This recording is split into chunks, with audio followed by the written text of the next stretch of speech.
Yeah, okay. Friday was interesting. I'll recap it, I guess, one more time ad nauseum. It was um,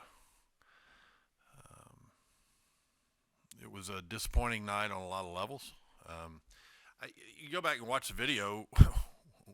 We actually performed pretty well for the most part, with the exception of floor, where we were walking around all night on every single first four floor routines. I think we gave away five and a half, 6/10 of execution that I could identify right there at the end, which would have put us where we wanted to be, right at that would have put us at a 198 just from that alone. So when you look at the meet as a whole, I thought Beam was really impressive. The first five routines were great. Sammy went in last minute and had a mistake, but replacing Kaya.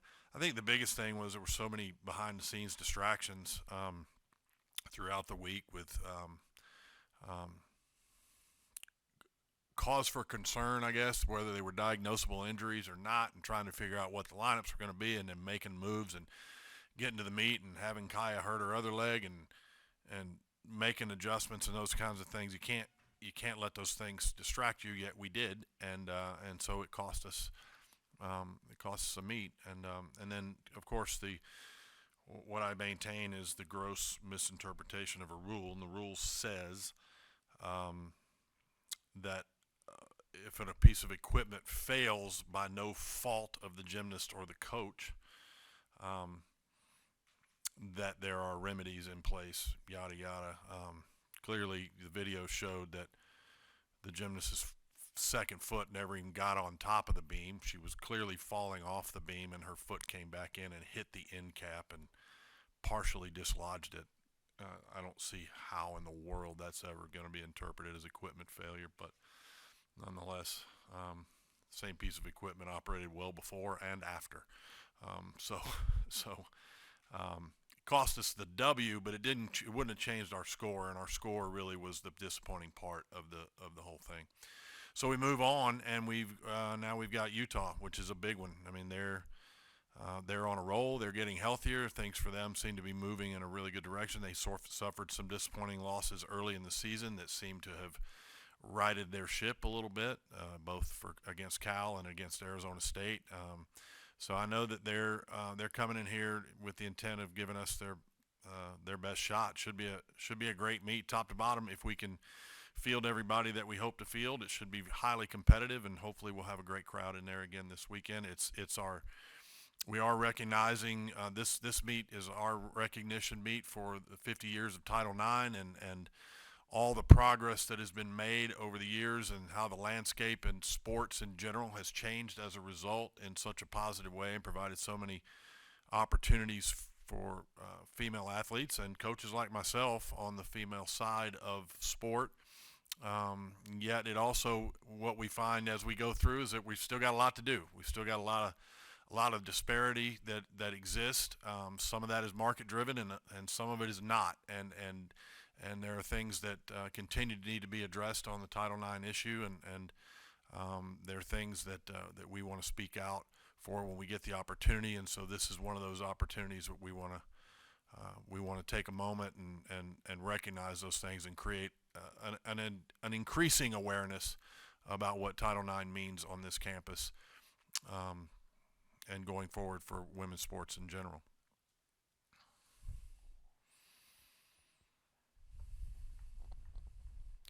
I'll use Will as an example since he was just in here and he told us one time earlier this season about talking to the head of officials after a game that displeased him. Is there anyone you can talk to after? Or well, I know when it's done, it's done. But is there any head of officials that can come to Yeah, you and say, hey, our officials of that meet screwed that up? yeah. I've lodged. I've been pushing whatever buttons I can push. I think that I've spoken to the conference about it. I've written a letter that will go to our coaches association. Has not yet, but I intend to get that sent out hopefully today. That'll probably wind up with the officials association.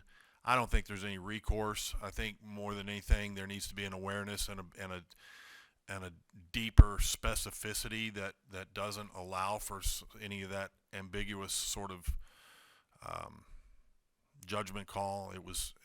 It certainly was not in. What happened in that routine is the equivalent, and I said this, I believe, in the post-meet press conference. We have that pad, as you guys probably would call it, that yellow thing that goes around the vaulting board on vault.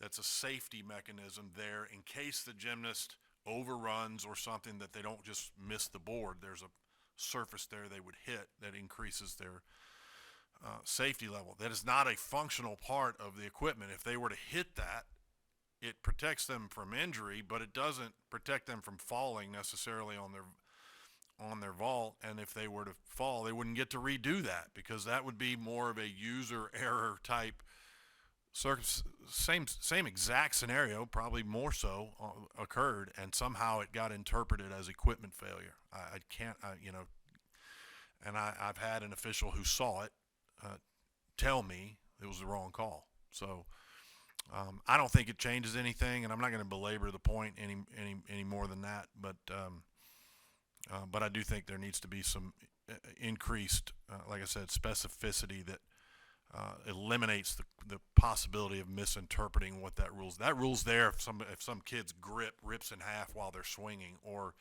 the bars collapse, or the vaulting table slips out of its position and pops down when they make contact with, or something like that, that is completely out of the control of the kid or the coach.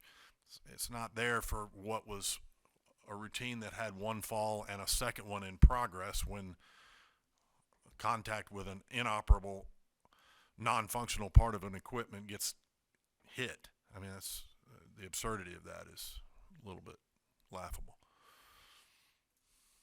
Brandon laughed. Yeah, he knows every now and then I'm gonna let one slip. Yeah, you're doing great. You're 16 years in various stages of their career. Competing, not competing, et cetera. Could you just talk about what they've meant to the program, obviously, and even though they may not see action, I don't know if you're going to try to, get them any kind of work in this one or not, but yeah, I'm really, your seniors year in and year out. I say this to seniors a lot when we have opportunity to celebrate them. More times than not, you learn more from the kids than they learn from you. If you're really trying to grow at what you're doing as a coach, you pick up things from each group of young women that come through your program, and this class is no exception to that. They came in a time when I was trying to figure out how to recruit to LSU. I had recruited at another place a long time, and the kids that I recruited prior to them while I was here, I already had sort of an existing rapport with from when I was at another institution. And so they came in and they were part of that learning process with me. The most part, they've been largely role players. They haven't always gotten their press clippings, and yet they've been irreplaceable and big contributors where they've been put. And so, in a lot of cases, their names have not always gotten the recognition that they deserved. But I think internally we know the impact that they've had as a class, and they're great people. They're people that I'm very close to personally, that we care for deeply. And I'm just proud of the fact that they wanted to come back. There are places where seniors didn't want to come back. They wanted to come back for a litany of reasons, and one of those is that they love LSU and they love this place. And I'm glad that they feel that way as they wrap up their careers. And we're going to celebrate them this weekend. I told our team yesterday, we don't eulogize our seniors. I don't want a bunch of emotional breakdown over it. They're not dying. This is a celebration of their career, not some. But sometimes those things, the emotions of it, can go awry if you're not careful. But a great group of young women, and just very proud to have been associated with them. And then just Courtney and Garrett, and getting the home meet. Was that on the books before? No, it was on the books before. Okay. Bob Moore got Utah on the schedule long before we knew there was going to be any kind of coaching changes. Yeah, I mean they know the program. They know those kids. In another sport there might be some advantage to it or something if you knew what kind of schemes you were going up against, and defensive formations or anything like that, but that's just not how it works for us. So it's more of a familiarity just with the personalities, and they have a love for the people that are at Utah, and but we make no mistake, they want to win, and we want to win this weekend big time. I don't want to belabor a point, but I want to go back to the beam cap because I was trying to figure something out. Ask you this, but first of all, your reaction to officiating is much more laid back than Will. So congratulations on that. You didn't look at me and say, did you think the beam cap fell off, Ron? Right. Is there any kind of replay that they can look at? That they can, on the spot, that they can see what like what actually happened, and will there ever be any kind of? We have video review in the postseason that we can use, but I don't know in that case that it could have been used because I have no ability to video review what happens for another team. And the officials, as the way our rules are, they don't voluntarily go to the monitor, so to speak, and look at something. I don't know that the meet referee really even saw what happened other than she was listening to the Kentucky staff and the officials that were there watching it. I think were told that they needed to let her go again. I don't think it's intentional, and I'm not a conspiracy theorist. I know there's all kind of stuff out there right now floating around that we're all getting hammered by officials in every sport, but I don't believe that, and I'm not questioning anybody's integrity when I say this. I just think it was a miscarriage of what is a well-intentioned rule that needs to be looked at because this is win-loss, as much as it doesn't dictate our outcome in the postseason, it matters. It matters in this conference, and that clearly dictated who won and who lost. It just seems like when somebody gets a do-over like that, no matter what happens, it should be reviewed before they were given the do-over. You'd like to think that, but in our sport, the gears move very slowly for change, and I think that the more television has gotten involved, we're starting to see these things that need to be, because there's a greater amount of awareness now. There's a greater amount of exposure that a lot of times these things were never known about if they were ever happened. I've never had anything like this happen in 32 years. I've never seen it, anything like that happen. I've seen actual equipment failure. I've seen bars literally fall over while a kid was swinging on them. That's equipment failure. This was not. Yeah, Coach, do you have an update on Kaya after her setback during warm-ups last week? She's still hurting. Didn't train yesterday.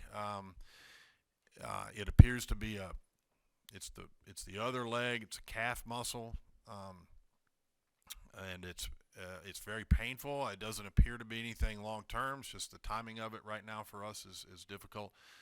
There's no way to get around a calf anything when you do what she does, and so we're hopeful that we'll have her in a couple of spots, but I'm doubtful we'll have her on all four.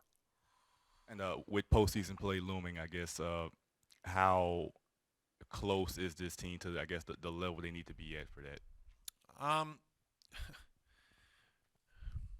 If we have our full complement of athletes and their relative health to this time of year is where it ought to be, I feel great about our chances.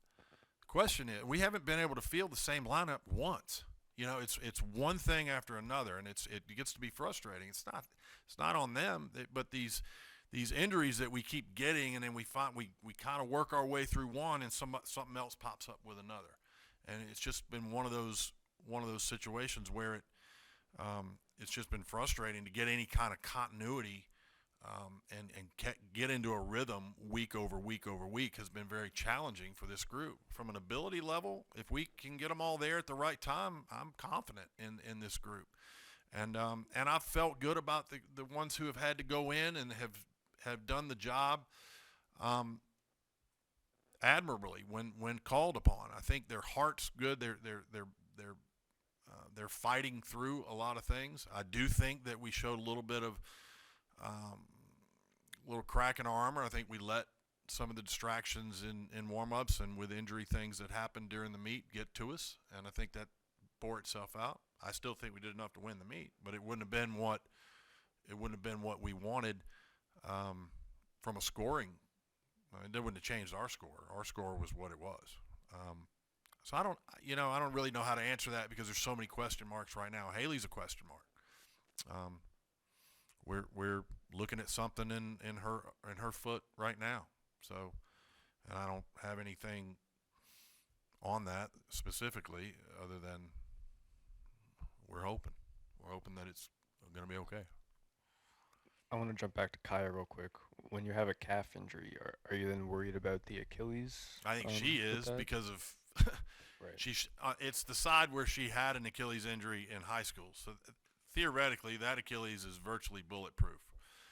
That shouldn't be a problem because when they repair those things, it's literally like I think wrapped with some sort of Kevlar or something. I mean, it is those things are thick and strong from that point on. It's rare that you would ever re-injure. I've never heard of it. Maybe I could be corrected by someone in the medical field, but I think it worries her. I think it's a worrisome thing, and it probably comes from favoring the side that's hurting, and so that's what we're dealing with Haley too, with the plantar fascia. Now the other side's hurting, and a lot of times they don't even realize it, and it's not something that's detectable to the naked eye. We watch their gait, and we try to watch the way they punch and take off and make sure that they're not favoring too much on one side or the other. But the reality is that when you're concerned about one side, you tend to do that, and sometimes it's not even detectable by somebody watching. So my guess is that that's where it's come from, but I there's no way to know that. So I know she had the ongoing Achilles problem. Is this new injury? Is this to her other leg? So Yeah. Okay. This is not on the one that we've been careful with, that we've just been managing for the last 2 years. This is on the other side. Obviously, you have some issues with depth now. It's starting to be on some of these people, some of these events. It's my own fault. I walked in here and said we don't have depth if we don't use it. Well, Right. now we've used it. Right. So I hate to pick on one gymnast, but I was wondering about Sammy. She's only given you above a 9.775 on beam one time this year. yeah. Is it you have? And I know you don't want to change that lineup late in the season, but is that a spot where you have Sammy- anyone else you want to consider? Sammy for that? wasn't in the last meet until Kaya went down. We were trying to give her kind of a chance to reset, her approach a little bit, and had to put her back in there, and it was in not an ideal spot to have to do that. So some of that's circumstantial. I will never lose confidence in Sammy Durante. I will tell you that right now. I mean, she's proven to us for 5 years now what she's capable of. I know it frustrates her if she has a mistake like that, but those will be decisions that we make in the gym based on training, performance, and pressure situations that we create. And we wouldn't put somebody out there that wasn't earning it.